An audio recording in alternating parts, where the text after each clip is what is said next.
প্রিয় ছাত্রছাত্রীরা, কেমন আছো তোমরা সবাই? আশা করি তোমরা সবাই অনেক ভালো আছো। তো আজকে তোমাদের বিজ্ঞান বইয়ের পঞ্চম অধ্যায়ের পরিপাকতন্ত্র ও রক্ত সংবহন তন্ত্রের পরবর্তী কিছু পাঠ নিয়ে আলোচনা করব।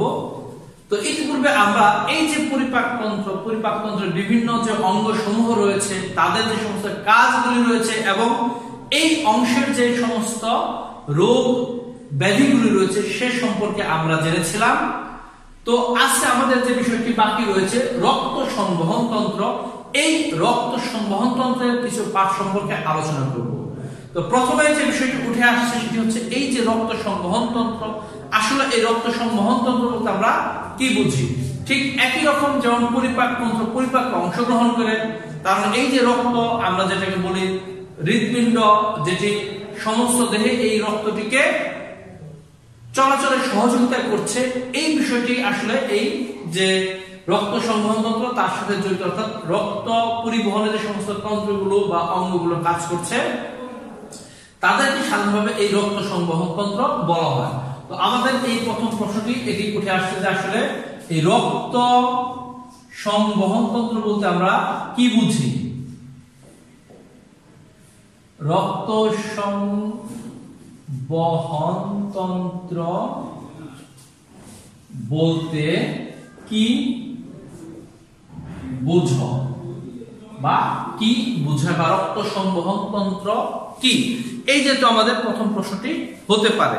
তো যাই হোক, যে প্রক্রিয়ায় প্রাণীদেহে রক্ত পরিবহনের কাজ সম্পন্ন হয় তাকে সংবহন তন্ত্র প্রক্রিয়া বলা হয়। আর এক্ষেত্রে আমরা জানি যে রক্ত, হৃৎপিণ্ড, ধমনী, শিরা এবং লসিকা বা লসিকাবাহী যে নালী, এই নালীর সমন্বয়ে মানব দেহের রক্ত সংবহন তন্ত্রটি মূলত গঠিত হয়। অর্থাৎ রক্ত পরিচালনা করার জন্য এক স্থান থেকে কোনো স্থানে যাওয়ার জন্য যে সমস্ত অঙ্গ বা তন্ত্র সমূহ কাজ করে তাদেরকে আমরা একত্রে বা সামগ্রিকভাবে রক্ত সংবহন তন্ত্র হিসেবে বলতে পারি। অর্থাৎ যে তন্ত্রের দ্বারা দেহে রক্ত সঞ্চালিত হয় তাকে রক্ত সংবহন তন্ত্র বলা হয়। সহজ ভাষায় যদি আমরা ক নং প্রশ্নোত্তর বা জ্ঞানমূলক প্রশ্নোত্তর লিখতে যাই তাহলে আমরা এটিকে এভাবে উপস্থাপন করবো। আবার বলে দিচ্ছি, যে তন্ত্রের মাধ্যমে দেহে রক্ত সঞ্চালিত হয় তাকে রক্ত সংবহন তন্ত্র বলা হয়। হৃৎপিণ্ড, রক্ত ও রক্তবাহী নালীর সমন্বয়ে রক্ত সংবহন তন্ত্র গঠিত হয়। তার মানে আমরা আরেকটা প্রশ্ন লিখতে পারি,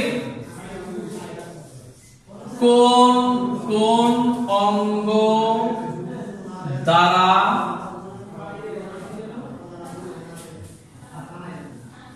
রক্ত সংবহন তন্ত্র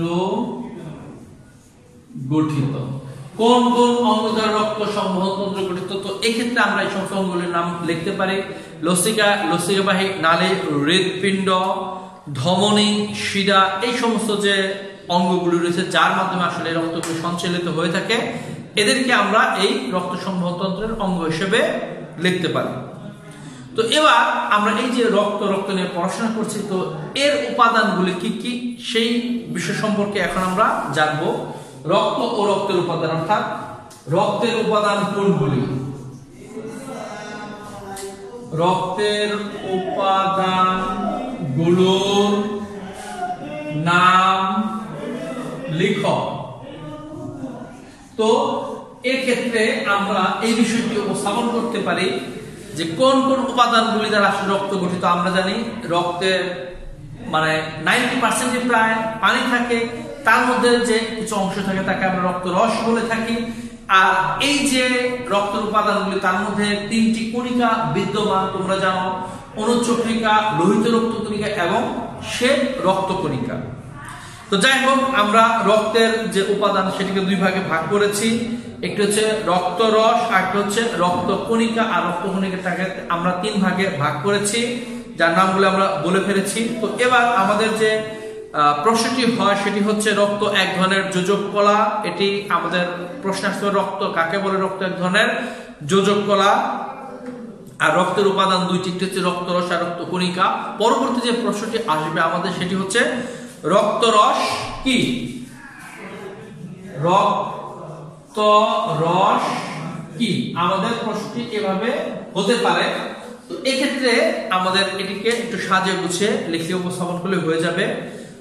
রক্তরস রক্তের তরল অংশ, সাধারণত রক্তের প্রায় 55% রক্তরস থাকে। এতে কি কি উপাদানগুলি থাকে?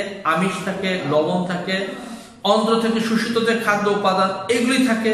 রক্তরসে রক্তকণিকা ভাসমান অবস্থায় থাকে। এতে ফাইব্রিনোজেন নামে এক ধরনের উপাদান থাকে যা রক্ত জমাট বাঁধতে সাহায্য করে। এটি মূলত অনুচক্রিকার একটি অংশ। তো যাই হোক, এবার রক্তের টেস্ট বা রক্ত কোন জাতীয় পদার্থ সেটা আমরা একটু লিখে নিচ্ছি। রক্ত কি জাতীয় পদার্থ, অর্থাৎ রক্তের স্বাদটা কেমন? এটা হচ্ছে ক্ষারক ধর্মী, অর্থাৎ ক্ষার ধর্মী পদার্থ হচ্ছে এই রক্ত। তো আমরা এখন এই যে রক্তকণিকা, সেই রক্তকণিকা কত প্রকার ও কি কি, এই নামগুলো এখন জেনে নেব। আমাদের পরবর্তী প্রশ্নটি হবে এরকম যে রক্তকণিকা কত প্রকার ও কি কি। তো আমরা ইতিপূর্বে জেনেছি যে রক্তকণিকা প্রধানত 3 প্রকারের হয়ে থাকে: অনুচক্রিকা, লোহিত রক্তকণিকা এবং শ্বেত রক্তকণিকা। তো এখন আমাদের এই লোহিত রক্তকণিকা কি, এর কাজ কি সে সম্পর্কে জানতে হবে। শ্বেত রক্তকণিকা কি, এর কাজ কি এই সম্পর্কে আমাদের জানতে হবে। অনুচক্রিকা কি, এদের কাজগুলি কি সেই সম্বন্ধে আমাদের এখন জানতে হবে। তো যাই হোক, আমরা প্রশ্নটি লিখে নিচ্ছি। লোহিত রক্তকণিকা, শ্বেত রক্তকণিকা এবং অনুচক্রিকা কি? লোহিত রক্তকণিকা,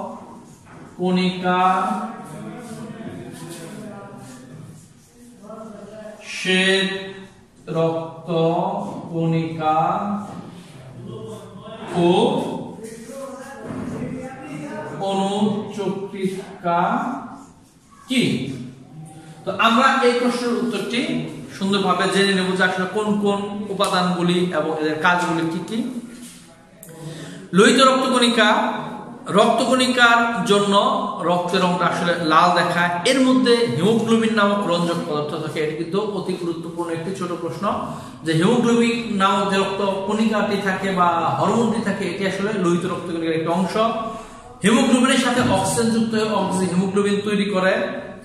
আর লোহিত রক্তকণিকা অবতল ও উত্তল উভয় পৃষ্ঠ রয়েছে।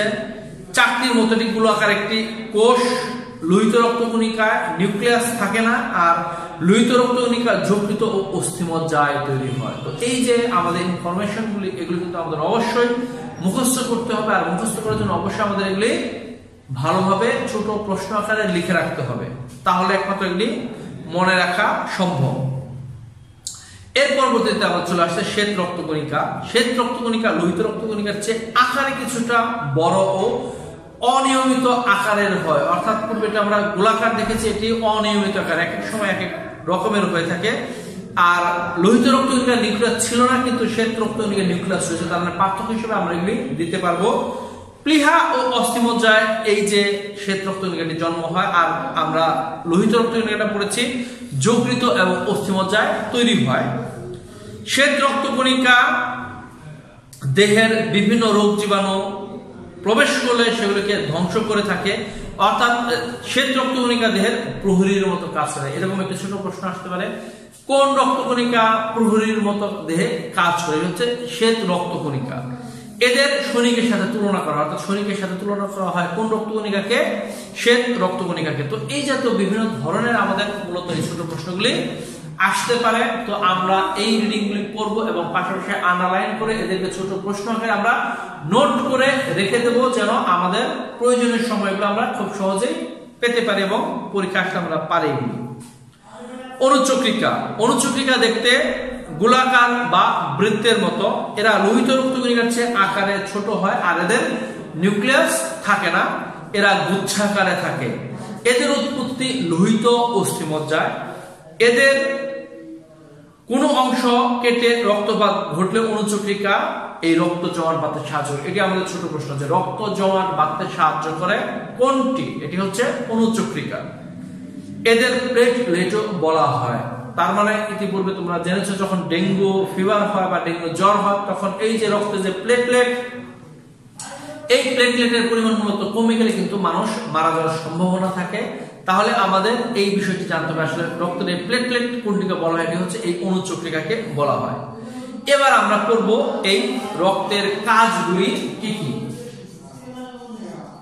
রক্তের কাজগুলো লিখো। তাহলে রক্ত দেহে কি কি কাজগুলি করে সেই সম্বন্ধে আমাদের লিখলে এই প্রশ্নোত্তরটি হয়ে যাবে।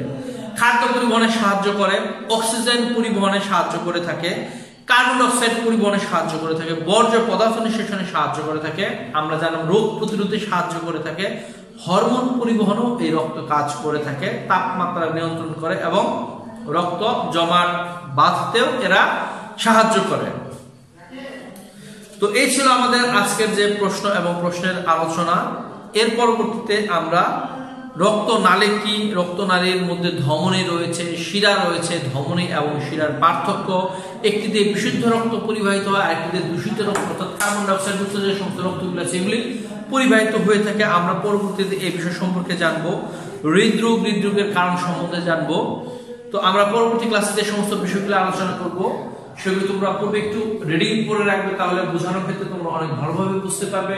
তো আজকে যে ক্লাসগুলি আলোচনা হলো এই পাঠে, আশা করছি তোমরা অনেক ভালো বুঝতে পেরেছো। তো পরবর্তী ক্লাস নেওয়ার পূর্ব পর্যন্ত তোমরা সবাই বাসায় থাকো, সুস্থ থাকো, অনেক বেশি বেশি পড়াশোনা করো, মা বাবার প্রতি দায়িত্বশীল হও, কর্তব্যশীল হও, সেই সাথে মিথ্যা কথা পরিহার করো। এই আশাবাদ ব্যক্ত রেখে আজকে ক্লাস এখানে শেষ করছি। ধন্যবাদ সবাইকে।